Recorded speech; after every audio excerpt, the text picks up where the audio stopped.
The following is a sports presentation of the Eagles Sports Network. This is CNEagles.com. I'm the voice of the Eagles, Adam Cavalier, alongside Carson-Newman men's and women's soccer coach Richard Moodie. Richard, we take a gander at the preseason South Atlantic Conference poll, and no shocker here, the Eagles #1. Pick it up by just 3 votes, though, over Wingate. What's the preseason ranking mean to you and the lads?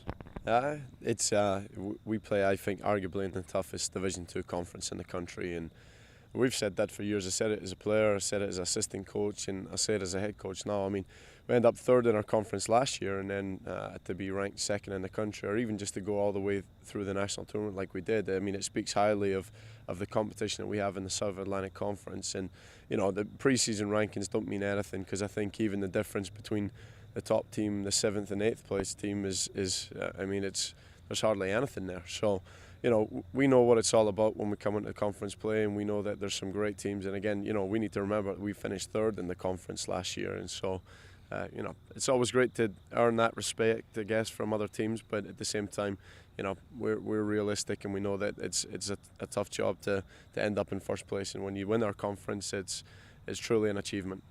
How do you go through your preseason preparation, knowing that there likely is going to be a little bit of a target on your back this year just because of the run to the national title game? Yeah, you know, when I took the job, people thought we couldn't get the program where it was, and then we did. Then they said it was luck.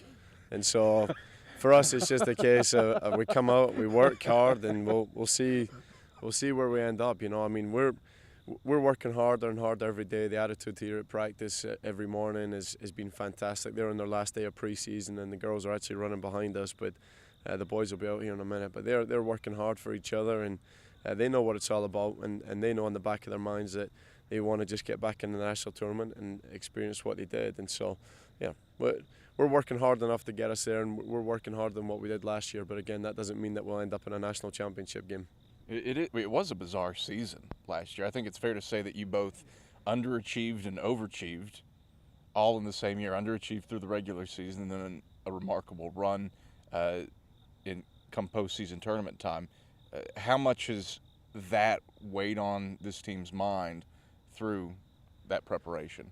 Yeah, they know we threw the conference. I mean, we had chances even at home at Wingate, the opening game. You know, a 1-0 lead that we blew away in the 89th minute and then lost in overtime. And then on the road to LMU, we were winning 2-0 and lose 3-2. And, you know, the Catawba game that we lost, we just didn't even show up. And so you can accept that. But, I mean, we threw the conference, and I feel like we've done that actually the last 2 years. And so, you know, obviously the focus for us is right now the conference, because the message that we're sending nationally is if you finish top 2 in our conference, potentially you're going to stand a chance to be ranked nationally. And so our strength of schedule is very good. We have 2 games down in Florida against Tampa, St. Leo. St. Leo, of course, ranked number 17 in the country, and Young Harris, who are now going to have a run at the national championship. We'll play them again. And so, you know, we want to play the tough teams, and we would consider ourselves a tough team, hopefully, and so we'll see how we get on this year.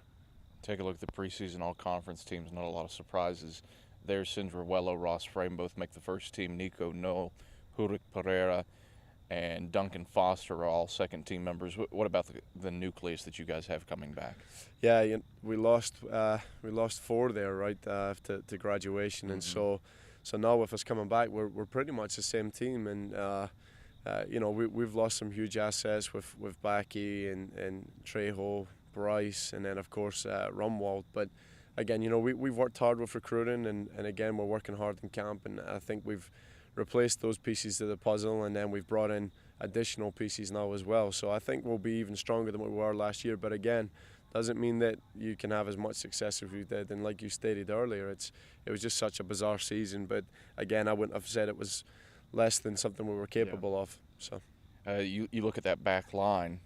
Yes, you do lose Mateus and Chris Trejo, but Duncan Foster and Hurik Pereira both with enough respect to make a preseason all-conference team. What's that say about the back line of your defense?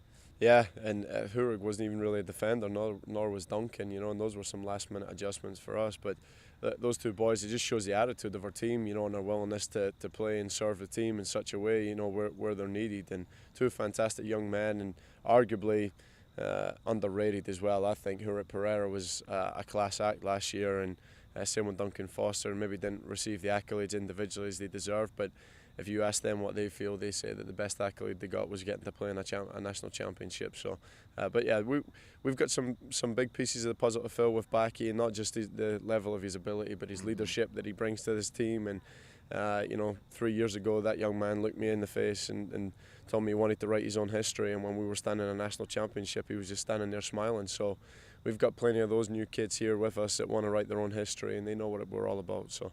Couple kids too, Nico, Nelson, Rowello. How will you rely on them for an increase in scoring? Yeah, Sindra 2 years ago, he was kind of our go-to guy for goals, and then of course Frame was the man last year. But Sindra's stepping it up, and even with his leadership qualities, he's, I think he's contender for a captain role with the team. But Sindra's definitely going to have to pick it up, and I think we'll see that from him this year. He'll definitely get on the score sheet a lot more. He seemed to score when it mattered, though, for us, and he scored in some of the larger games, like Simon Fraser was a huge goal for us. Moodie, thanks for the time, and congratulations on the preseason accolades. Thanks, man. Carson-Newman head men's and women's soccer coach Richard Moodie. I'm the voice of the Eagles, Adam Cavalier, and this is SeeingEagles.com.